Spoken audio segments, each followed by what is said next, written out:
வந்தவளே. அத்தியாயம் 35. அவமான கண்ணீர். தூரத்தில் தெரிந்தது தொண்டி துறைமுகம். அந்தி வெளிச்சம் அதன் மீது தங்க வண்ணம் அடித்து கொண்டிருந்தது. ஓரக்கடலில் தாழ பறந்து மீன் தேடும் வெள்ளை நாரைகளுக்கும் வெள்ளலைகளுக்கும் அதிக வித்தியாசம் தெரியவில்லை. அதோ வந்துவிட்டது பெண்ணே நம் தொண்டி துறைமுகம். அதோ தெரிகிறது கண்ணே. பிறந்து விழுந்தவுடன் இந்த உடம்பு முதற் சூடு கண்ட தாய் மண். களத்தின் தளத்தில் இருந்து சேரலாதன் சுட்டிக்காட்டிய திசையில் தன் சுட்டு விழி பரப்பிய நச்செல்லை அவன் பற்றிய கரம் பற்றி அவன் பரந்த மார்பில் சாய்ந்தாள். தாய்மண் மீது அவ்வளவு பற்றா தங்களுக்கு?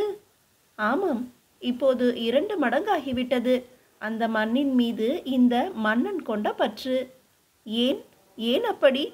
என் தாயை தந்த மண் என்பதனால் 1 மடங்கு பற்று, இந்த தமிழையும் தந்த மண் என்பதனால் 2 மடங்கு பற்று என்றவன் நெருங்கி வந்து அவளை நொறுங்க அணைத்தான். அந்த எதிர்பாராத அணைப்பில் முழுக்க ஆட்பட்டு மூச்சு திணறியவள், விடுங்கள், என்னை தங்கள் எதிரி மாதிரி அணைக்கிறீர்களே என்று செல்லமாக சினுங்கினாள். ஆமாம், எதிரிதான் என்றான் அவன். யார்? நானா? இல்லை, உன் மேலடை. இந்த வம்புதானே வேண்டாம் என்பது. அவள் பொய் கோபத்தில் பொங்கினாள். அதைத்தான் நானும் சொல்கிறேன். இந்த வம்புதான் வேண்டாம் என்கிறேன் என்று குறும்பு பேசியவனின் பார்வைகள் பாயக்கூடாத இடத்தில் மேயத் தொடங்கின. பளிச்சென்று மின்னல் வெட்டியது அவள் பார்வையில். இந்த வம்பு முதல் சந்திப்பில் தீ மூட்டிய வார்த்தையல்லவா? ஓ, இவன் எத்தனை நினைவாற்றல் மிக்கவன்! முடிந்து போன இறந்த காலத்தை நிகழ்காலத்தோடு எப்படியெல்லாம் முடிச்சு போடுகிறான். வம்பு என்பது மார்க்கச்சுக்கு இன்னொரு பெயர் அல்லவா? இந்த வம்புதான் வேண்டாம் என்றால் என்ன பொருள்? இவன் சொல் வல்லவன், சோர்விலன். காவல் புரிந்தால் புரவலன், காதல் புரிந்தால் புலவன். அவள் கண்களில் மிகுந்த நாணம் கன்னங்களில் வழிந்தது. அந்த நாணத்தால் அனைத்த அணைப்பிலிருந்து பிரிய மறுத்து பேசாதிருந்தாள். அவன் குழந்தை போல மார்பில் கிடத்தி அவள் கூந்தல் கோதினான். தூரத்தில் புள்ளி புள்ளியாய் தெரிந்த உருவங்கள் இப்போது திட்டு திட்டாய் தெரிய ஆரம்பித்தன. மேகங்களை தொட முடியவில்லையே என்று தூரத்தில் காற்றில் துடித்து கொண்டிருந்த விற்கொடிகள், கொடி காத்த கோமானே வா வா என்று சேரலாதனை கை நீட்டி அழைப்பதாகவே கண்ணுக்கு தெரிந்தன. துறைமுகம் பிதுங்கி வழிந்தது தூரத்திலிருந்தே தெரிந்தது. வணிக கலன்கள் எல்லாம் ஒதுக்கப்பட்டு போர்க்கலன்களுக்கு வழி அமைக்கப்பட்ட துறைமுகத்தில் கடற்கரையின் மணலை போல செறிந்து நின்றிருந்தார்கள் சேர மக்கள். அமைச்சர்கள், ஆசான், நிமித்திகன், புலவர்கள், நகரப்படை தலைவர்கள், ஐம்பெரும் குழுவினர், என் பேராயத்தார், பாணர்கள், பாடினிகள், கூத்தர்கள், விரலிகள், இன்னிசைவாணர்கள், நடன மங்கையர்கள், வரவேற்று பூத்தூவ வாலிப குமரிகள் என்று வெற்றி வேந்தனை வரவேற்க ஆயிரக்கணக்கில் அணி திரண்டிருந்தார்கள். கடம்பர்களை எரிந்த காவலன் வாழ்க, சிறை மீட்டு வந்த சேரமான் வாழ்க, கடல் வென்று வந்த காவலன் வாழ்க. அலை ஓசை தாண்டி வந்த தமிழோசை களத்தில் உள்ளவர்களின் காதுகளில் சில்லென்று பாய்ந்தது. களமும் கரை ஒதுங்கியது. தொண்டி நகரமே திரண்டு துறைமுகத்தில் குழுமி இருந்தது. களம் விட்டு இறங்கி சேரலாதன் துறைமுக தளத்தில் கால் வைத்த போது வான் அதிர கிளம்பிய வாழ்த்தொலியில் அலைகளும் சற்றே அஞ்சி அடங்கின. சேர நாட்டு சோலையில் பூத்த சீதள பூக்கள் எல்லாம் சேரலாதன் மீது துவப்பட்டன. ஆசான் வாழ்த்தினார், அமைச்சர்கள் வணங்கினார்கள், படைத்தலைவர்கள் பணிந்தார்கள், குடிமக்கள் கும்பிட்டார்கள். இன்னிசைவாணர் பன்னிசை வழங்க, இளைய மங்கையர் நடனங்கள் புரிய, சேரலாதன் மீது புத்தம் புது வெற்றி செய்யுள்கள் புலவர்கள் பாட அந்த முத்து துறைமுகம் முத்தமிழ் துறைமுகமாக நிறம் மாறிக்கொண்டிருந்தது. சேரலாதன் கண்களில் வெற்றி களிப்பு விளையாடியது. அவன் இதழ்களில் ஒரு இளைய புன்னகை இழையொடியது. தன்னை வரவேற்ற கூட்டத்தை சற்றே மறந்து பின்னால் திரும்பி அவன் கண்கள் நச்செல்லையை தேடி அலைந்தன. அவள் வெளியே வராமல் களத்துக்குள்ளிருந்தே அந்த காட்சிகளில் மிதந்து கொண்டிருந்தாள். எட்டு வைக்க விடாமல் ஏதோ ஒரு கூச்சம் அவள் கால்களை கட்டி வைத்திருந்தது. அவன் கண்களால் சைகை செய்தான். அவள் வரவில்லை. கண் தாழ்ந்து களம் பார்த்தாள். அவன் வெடுக்கென்று உள்ளே சென்று அவள் கரம் பற்றினான், வெளியே இழுத்தான். இப்போது வரவேற்க வந்த கூட்டத்திற்கு தன் காதல் கிளியோடு காட்சி தந்தான். வரவேற்க வந்த கூட்டத்தின் முகத்தில் ஒரு சந்தேக மேகம் உரசிவிட்டு போனது. சேர நாட்டு சிலைகளிலும் சித்திரங்களிலும் கூட காண முடியாத ஒரு கட்டழகியை கண்டு வியந்து நின்ற கூட்டம் விழி விரிந்தாலும் இவள் யார் என்ற கேள்வி மனதுக்குள் ஆட மலைத்து நின்றது. ஆசானும் அமைச்சர்களும் ஓவியங்களைப் போல உறைந்து நின்றார்கள். கூட்டம் அப்படியே குழம்பி நின்றது.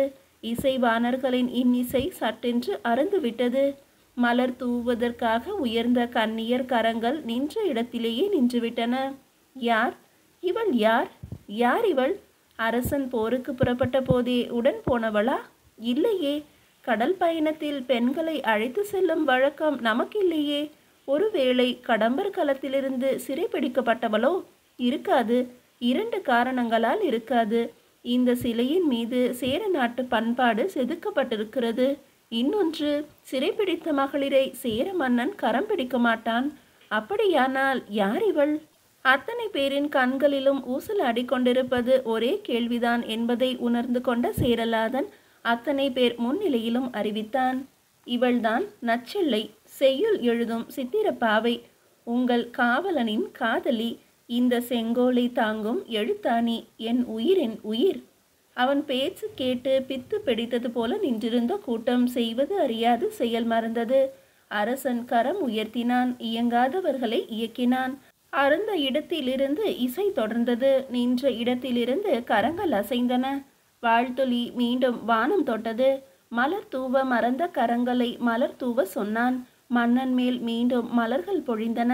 தன் மீது விழும் பூக்களை வரவேற்கும் பாவனையில் தலையசைத்த சேரலாதன் நச்செல்லையின் மீதும் பூக்களை தூவுமாறு சைகை செய்தான். பூ போடும் பூவையர்கள் நச்செல்லையின் மீது பூக்களை தூவ எத்தனித்த போது பதறிப்போன ஆசானும் நிமித்திகனும் அவள் மீது பூக்களை தூவாதீர்கள் என்ற பாவனையில் அவசரமாய் தடுத்தார்கள். மன்னன் மீது மட்டும் மலர்கள் தூவுங்கள் என்று கண்களால் கட்டளையிட்டார்கள். சிறிதே சினம் கொண்ட சேரலாதன் தன் உணர்ச்சிகளை பொது இடத்தில் வெளிப்படுத்துவது தகாது என்று புரிந்து கொண்டு புன்னகையால் பூசி மெழுகினான். அரசன் மீது மட்டும் பூ தூவ அனுமதிக்கப்பட்ட பூவையர் அவன் மீது மட்டுமே தூவினார்கள். தன் மீதும் பூச்சொரிய அரசன் ஆணையிட்டதையும் அது ஆசானால் தடுக்கப்பட்டதையும் ஓர கண்ணால் கண்டுகொண்ட நச்செல்லை உயிர் கொதித்தாள். அவள் அதை அவமானமாய் உணர்வதையும் அவளுக்குள்ளே எப்போதும் தூக்கலாக இருக்கும் தன்மானம் துள்ளி எழுவதையும் உள்ளூர உணர்ந்து கொண்டான் சேரலாதன். தன் மீது தூவப்பட்டு தன் தோள்களிலும் மார்பிலும் ஆடையிலும் தங்கி கிடந்த பூக்களை ஒவ்வொன்றாய் எடுத்து ஒன்று சேர்த்து நச்செல்லை மீது அவனே தூவினான். அவள் மெல்ல சிரித்தாள். கூம்பி கிடந்த தாமரை மீண்டும் குப்பென்று பூத்தது. மன்னனே அவள் மீது பூச்சொரிவது கண்டு முகம் சுழித்த ஆசானும் நிமித்திகனும் முன்கோபம் காட்டினார்கள். இன்னிசை தொடர்ந்து முழங்க முழங்க, வாழ்த்துக்கள் தொடர்ந்து வழங்க வழங்க, பாணர் தொடர்ந்து பாட பாட, விரலியர் தொடர்ந்து ஆட ஆட, அமைச்சர்கள் வியந்து கொண்டிருக்க, ஆயத்தார் விழித்து கொண்டிருக்க, நச்செல்லையை அழைத்து கொண்டு ஊரறிய தேர் ஏறி கோட்டை புகுந்தான் சேரலாதன். அன்று இரவு ஆசானும் நிமித்திகனும் விண்மீன்களைப் போல விழித்தே கிடந்தார்கள். காற்றின் காதிலும் விழுந்து விடாதபடி காதோடு காதாய் முணுமுணுத்து கொண்டார்கள். கவனித்தீரா நிமித்திகரே? எதை? அரசனோடு வந்தவள் யார் என்பதை? கவனித்தேன் கவனித்தேன். தண்ணீரில் வெற்றி பெற்றவன் தரைக்கு தோல்வியை அழைத்து வந்திருக்கிறான். யார் தெரியுமா அந்த நச்செல்லை? தெரியும், செத்தவள். இல்லை, செத்து போனதாக சொல்லப்பட்டவள். ஆமாம், அதுதான் எனக்கு விளங்கவில்லை. மலையில் செத்தவள் எப்படி கடலில் மீண்டாள்? அவள் சாகவில்லை. ஆனால் அரசன் குடியின் மானம் சாக போகிறது.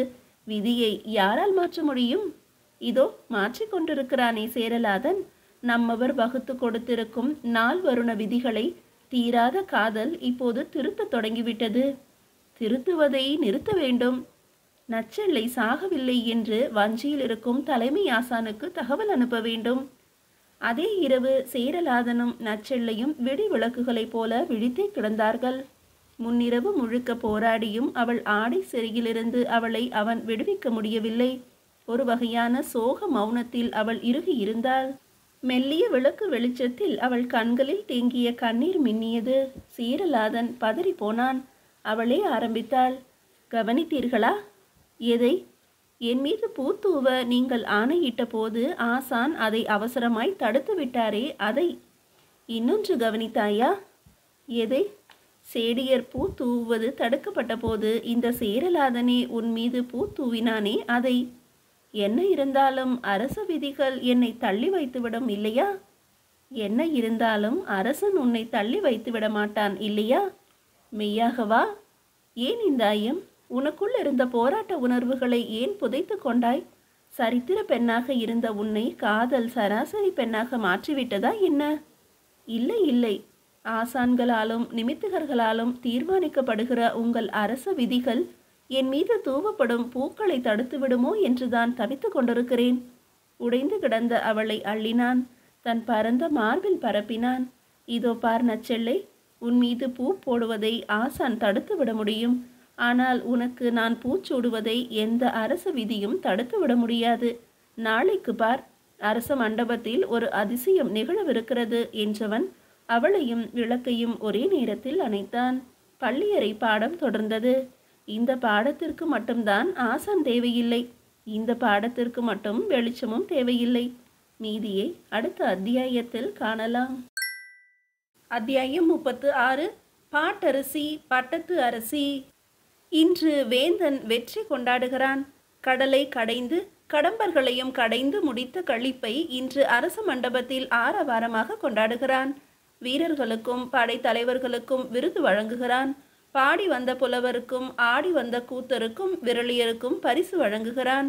சூரியன் எழுவதற்கு முன்பே எழுந்து கொண்ட தொண்டி மாநகரம் பெண் பார்க்க செல்லும் மணமகனைப் போல தன்னை சிங்காரித்து கொண்டது. சொல்ல முடியாத மகிழ்ச்சியோடும் சுறுசுறுப்போடும் நகரம் நகரத் தொடங்கிவிட்டது. ஓரக்கடலை விட ஊருக்குள் ஓசை அதிகம் என்று அலைகள் அடிக்கடி தமக்குள் பேசிக்கொண்டன. அரச மண்டபமோ நிறைந்து வழிந்தது. அமைச்சர்கள் தங்கள் தாடி கோதிக்கொண்டே அரசனின் வெற்றியை வியந்து மகிழ்ந்து கொண்டிருக்க, இந்த வெற்றி முழுக்க முழுக்க சேரலாதனின் வில்லுக்கும் விவேகத்துக்கும் கிடைத்த வெற்றி என்று வில்லவன் கோதையார் படைத்தலைவர்களோடு பகிர்ந்து கொண்டிருக்க, ஆசானும் நிமித்திகனும் மட்டும் கள்ள புன்னகை செய்து அந்த மண்டபத்தில் ஒட்டாமல் உட்கார்ந்திருக்க, பெருங்குடி செல்வர்களும் வணிகர்களும் 2ஆம் வரிசை ஆசனங்களில் அமர்ந்து அரச மண்டபத்தின் அழகை வியந்திருக்க, புலவர்கள் மட்டும் தங்களுக்குள் எதுவும் பேசிக்கொள்ளாமல் அரசன் மீது புதிதாக என்ன அகவல் பாடுவது என்று மனதுக்குள் புலம்பிக் கொண்டிருக்க, மண்டபத்தில் நிறைந்து வழிந்த பொதுமக்களெல்லாம் தங்கள் அரசனின் அழகையும் வீரத்தையும் வெற்றியையும் பற்றி புகழ்ந்து புகழ்ந்து பேசி மகிழ்ந்து கொண்டிருக்க, அந்த அரச மண்டபமே பூரிப்பிலும் மகிழ்ச்சியிலும் பொங்கி வழிந்து காவலன் எழுந்தருள காத்திருந்தது. வந்தான் சேரலாதன். மண்டபமே எழுந்து நின்று அவன் வருகைக்கு வாழ்த்துரைக்க, வாழ் கொண்ட காவலர்கள் அவனை வரவேற்று அழைத்து வர, அரண்மனை பணிப்பெண்கள் அவன் போகும் வழியெல்லாம் பூத்தெளித்து பணித்திருக்க, வாழ்த்துக்களை தம் செவிகளாலும் வரவேற்பை தம் கண்களாலும் அளந்து கொண்டே ஒரு சிங்கம் போல நடந்து வந்த சேரலாதன் அவையின் இடப்புறமும் வலப்புறமும் தன் பார்வையை பரப்பி அவர்களுக்கு பரிசாக புன்னகை பூக்களை தூவிக்கொண்டு போய்கொண்டே இருந்தான். அவனுக்கு பக்கத்திலேயே அவனால் அழைத்து வரப்பட்ட நச்செல்லை அந்த பேரவையின் ஆரவாரத்தால் கால்கள் பின்ன பின்ன ஒரு ஓரமாய் ஒதுங்கி பொதுமக்கள் வரிசையில் தானும் கலந்து நின்று கொண்டாள். அரசன் தன் சிம்மாசன பீடம் ஏறி அவைக்கு வணக்கம் சொன்ன பிறகும் ஆரவாரம் அடங்கவில்லை. அந்த அவை தொடர்ந்து வாழ்த்தொலிகளால் நுரைத்து கொண்டே இருந்தது. அனைவரையும் ஆசனத்தில் அமர சைகை செய்துவிட்டு அரசன் சிம்மாசனத்தில் அமர்ந்தான். பொதுமக்கள் வரிசையில் நின்று கொண்டிருந்த நச்செல்லையின் கண்கள் இமைக்கவே இல்லை. ஓ, எத்தனை கம்பீரமானவன் என் காதலன்! சிற்ப சிங்கங்கள் தாங்கி கொண்டிருக்கிற அந்த அரியணையில் ஒரு உண்மையான சிங்கமாய் அவன் வீரார்ந்த கம்பீரத்தோடு வீற்றிருந்தான். அவன் தலைக்கு மேலே வெண் துகிலால் ஆன வெண் கொற்ற கொடை பணியாட்களால் உயர்த்தி பிடிக்கப்பட்டிருந்தது. என்ன இது? நிலவின் கீழே சூரியன் கொலுவிருக்கிறதா என்ன? நச்செல்லையின் கண்கள் வியப்பால் விரிந்தன. அவன் அணிந்திருந்த முடியின் மணிகள் துண்டு மின்னல்களை தூதனுப்பி அவள் கண்களை கிள்ளின. இவனா? இத்தனை பெரிய பேரழகனா? இத்தனை அலங்காரத்துக்கும் அதிகாரத்துக்கும் சொந்தக்காரனா? முன்னொரு நாள் என்னை குதிரையில் ஏற்றி வந்து என் குதிக்காலை முத்தமிட்டவன். கொல்லன்கோடு வந்து என் குடிசையில் நுழைவதற்கு இவன் எத்தனை படி இறங்கி வந்திருக்க வேண்டும்? மூத்த அமைச்சர் எழுந்து முகமன் கூறத் தொடங்கினார். சேர மண்டலத்து பெருமக்களே, காற்றுள்ள இடமெல்லாம் விற்கொடி பறக்க விட்டிருக்கும் சேர பேரரசின் வரலாற்றில் இது ஒரு பொன்னாள். நாடு பிடிக்க நடந்த போர்களை, பகை அழிக்க நடந்த போர்களை நாம் பார்த்திருக்கிறோம். ஆனால் தன் படைத்தலைவனை மீட்பதற்கும் ஒரு தமிழ் புலவரை காப்பதற்கும் ஒரு அரசன் கடல் புகுந்த வரலாறு இன்றுதான் முதலாக எழுதப்படுகிறது. அன்பும் வீரமும் வெற்றியும் கொண்ட நம்முடைய சேரலாத மன்னரின் செங்கோலின் கீழே இந்த தொண்டி மண்டலமே அவர் மார்பிலே தவழும் முத்து சரத்தை போல பத்திரமாக இருக்கிறது. சேரலாதன் வாழ்க! இமய வரம்பரின் இளைய மைந்தர் வாழ்க! மாமன்னர் செங்குட்டுவரின் தகைசால் தம்பி வாழ்க! அமைச்சர் முன்மொழிந்ததை அந்த மண்டபம் ஆரவாரத்தோடு வழிமொழிந்தது. இப்போது அரியணையை விட்டு அந்த சிங்கம் எழுந்தது. வெற்றி படைத்தலைவர் வில்லவன் கோதையார் அவர்களே, அரசு காக்கும் அமைச்சர் பெருமக்களே, அறிவு காக்கும் ஆசான் அவர்களே, விற்கொடி காக்கும் வீரர்களே, தொண்டி மாநகரத்தின் பெருங்குடி மக்களே, இந்த மண்ணை பொன்னாக்கும் பொதுமக்களே, தமிழ் காக்கும் புலவர்களே, கலை காக்கும் கலைஞர்களே, இந்த வெற்றியை மாமன்னர் செங்குட்டுவருக்கும் இந்த மண்ணுக்கும் காணிக்கையாக்குகிறேன். இந்த போரில் உயிர் நீத்த வீரர்களுக்கெல்லாம் சேர மண்டலம் சிரம் தாழ்த்தி இரங்கல் தெரிவிக்கிறது. இந்த வெற்றியை பெற்றளித்த வீரர்களுக்கெல்லாம் தொண்டி மண்டலம் பரிசளித்து பாராட்டுகிறது. அரசனின் உரை கேட்டு அந்த மண்டபம் கரவொலி வழங்கியது, வாழ்த்தொலி முழங்கியது. தெரிந்தெடுக்கப்பட்ட வீரர்கள் வரிசையில் வர வர பொன் ஆபரணங்களையும் முத்து மாலைகளையும் வைரங்களையும் மாணிக்கங்களையும் பொற்காசுகளையும் அள்ளி அள்ளி வழங்கி கொண்டே வந்தான் சேரலாதன். வில்லவன் கோதையாருக்கு வைர மாலை பரிசளித்தான். உம்பர்காடனுக்கு தங்க பூன் போட்ட வீரவாள் பரிசளித்தான். பெருவணிகர் சிலருக்கு எட்டி என்ற பட்டம் வழங்கினான். அவர்களுக்கு பொன்னால் செய்த பூ அளித்தான். பெருங்குடி மக்கள் சிலருக்கு காவிதி என்ற பட்டம் அளித்தான். உம்பர்காடனுக்கும் இன்னும் சில படைத்தலைவர்களுக்கும் ஏனாதி என்ற பட்டம் அளித்தான். எட்டியும் காவிதியும் ஏனாதியும் அரசர்களால் வழங்கப்படும் உயர் பட்டங்களாகும். பட்டங்கள் வழங்கப்பட்ட போது ஆசானும் நிமித்திகனும் முழுக்க ஒப்புதல் இல்லாமல் முகம் சுழித்தார்கள். பட்டங்கள் தரப்பட்டோர் பட்டியல் அவர்களின் ஒப்புதலுக்கு வரவில்லை என்ற உறுத்தல் அவர்களுக்கு. புலவர்களும் பாணர்களும் பாடினிகளும் கூத்தரும் விரலியரும் பரிசு பெற்ற மகிழ்ச்சியில் மன்னரை பணிந்து வணங்கினர். அத்தனை காட்சிகளையும் நச்செல்லை பார்த்த விழி பார்த்தபடி பார்த்து பார்த்து பரவசமடைந்து கொண்டிருந்தாள். பரிசளிக்கும் சடங்குகள் எல்லாம் முடிந்த பிறகு அரசன் உயர்ந்த குரலில் அந்த மண்டபத்தில் ஓசையோடு பேசத் தொடங்கினான். பெரியோர்களே, பேராசான்களே, வீரர்களே, விருந்தினர்களே, இந்த வெற்றியில் பங்கு கொண்ட வீரர்கள் எல்லாம் என்னால் பரிசளிக்கப்பட்டார்களே, இந்த வெற்றியில் எனக்கும் பங்குண்டல்லவா? எனக்கொரு பரிசு வேண்டாமா? அவையில் கேள்வியை வீசிவிட்டு சற்றே நிறுத்தினான். வேண்டும் வேண்டும், மண்டபமே பொங்கி எழுந்து முழங்கியது. அந்த பரிசை நானே எனக்கு வழங்கி கொள்ளப் போகிறேன். அவைக்கு ஒன்றுமே புரியவில்லை. மன்னன் போட்ட புதிருக்கு விடை தெரியாமல் அது மௌனத்தில் ஆழ்ந்தது. மன்னனும் விடை சொல்லவில்லை. பக்கவாட்டில் திரும்பி பார்வையை வீசினான். யானை பலம் கொண்ட 4-5 வீரர்கள் அரசனின் அரியணைக்கு இணையான ஒரு சிம்மாசனத்தை தோள் வலிக்க மூச்சிறைக்க தூக்கி வந்தார்கள். அரசனுக்கு அருகில் அந்த ஆசனத்தை இருத்தினார்கள். வெயில் வந்ததும் பனி ஒதுங்குவதைப் போல ஓசை இல்லாமல் ஒதுங்கினார்கள். ஏதோ ஒன்று நிகழப்போகிறது என்பது மட்டும் அந்த அவைக்கு தெரிந்ததே தவிர என்ன நிகழப்போகிறது என்பதை அந்த அவையில் யாராலும் அனுமானிக்க முடியவில்லை. திடீரென்று கடல் தரை தெரிய வற்றியது போல அந்த அரச மண்டபம் அமைதி கொண்டது. அரசன் எழுந்தான். அவையை தன் கண்களால் அளந்தான். அந்த மண்டபத்தை துழாவி ஒவ்வொருவர் மீதும் பட்டு தெரித்த அவன் பார்வை நச்செல்லையின் மீது விழுந்து நின்று நிலைத்தது. அறிவிற் சிறந்த பெரியோர்களே, அன்பிற் சிறந்த பொதுமக்களே, ஒரு இன்ப செய்தி. பேசும் தமிழாய் வாழ்ந்து கொண்டிருக்கும் பெண்பார் புலவர் நச்செல்லையை என் பட்டத்து அரசியாக பட்டம் கட்டி அவளுக்கு பரிசளித்து அவளையே என் பரிசாக ஏற்றுக்கொள்கிறேன். நாங்கள் வாழ வேண்டும், நீங்கள் வாழ்த்த வேண்டும். என்னது என்னது? உயிர் உறைந்து போனால் நச்செல்லை. இமைக்க மறந்தால், இயங்க மறந்தால், மூச்சு விடவும் மறந்தால், முத்தமும் மறந்தால். இதயம் துடிக்கிற ஓசை மட்டும் அவள் செவிகளில் விழுந்து கொண்டிருந்தது. அவளின் நிலை மட்டும் அல்ல, அவையின் நிலையும் அதுவேதான். அந்த முடிவை வழிமொழிவதா இல்லை வாழ்த்துவதா என்று சிந்திக்க கூட நேரம் வழங்காமல் அரசன் வெளியிட்ட அதிரடி அறிவிப்பில் அறிவும் உணர்வும் செயல் இழந்து அந்த மண்டபமே மௌனமாய் நின்றது. மன்னர் முடிவை நான் வழிமொழிகிறேன். சேரலாத மன்னரையும் செய்யுள் அரசி நச்செல்லையையும் வாழ்த்துகிறேன். வில்லவன் கோதையார் எழுந்து வெண்கல குரலில் வழிமொழிந்தார். வில்லவன் கோதையார் வழிமொழிந்த பிறகு உணர்வு கொண்ட மண்டபம் மெல்ல மெல்ல உயிர் கொண்டெழுந்து ஓசை எழுப்பியது. எங்கள் சேர மன்னர் வாழ்க! பட்டத்தரசி நச்செல்லை வாழ்க! மகிழ்ச்சியில் வாழ்த்துரைத்து மண்டபமே பொங்கியது. சேரலாதன் நச்செல்லைக்கு கண்களால் ஆணையிட்டான். வா என்று வரவேற்று இமை தாழ்ந்து சைகை செய்தான். அதுவரை கட்டி வைத்திருந்த கால்கள் அவன் கட்டளைக்கு அவிழ்ந்தன. வாழ்கவென்னும் வாழ்த்தொலியை கிழித்து கொண்டு பனிப்பெண்களின் பூமழையில் நனைந்து கொண்டு வீரர்களின் வணக்கத்தை ஏற்றுக்கொண்டு கொல்லன்குடி மங்கையொருத்தி கொலு மண்டபம் ஏறி நடந்தாள். வழக்கை நீட்டி வரவேற்றான் சேரலாதன். தன் பக்கத்து அரியணையில் அமர்த்தி கொண்டான். முடிசூட்டினான். முத்து மாலை அணிவித்தான். 9 காப் பொன்னும் 100,000 காணமும் பரிசளித்தான்.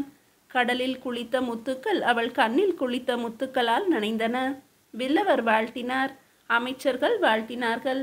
உம்பர்காடனோ உயிர் கசிந்தான். அரசனுக்கு அரசி வாய்த்த மகிழ்ச்சியில் பொதுமக்கள் பொங்கினார்கள்.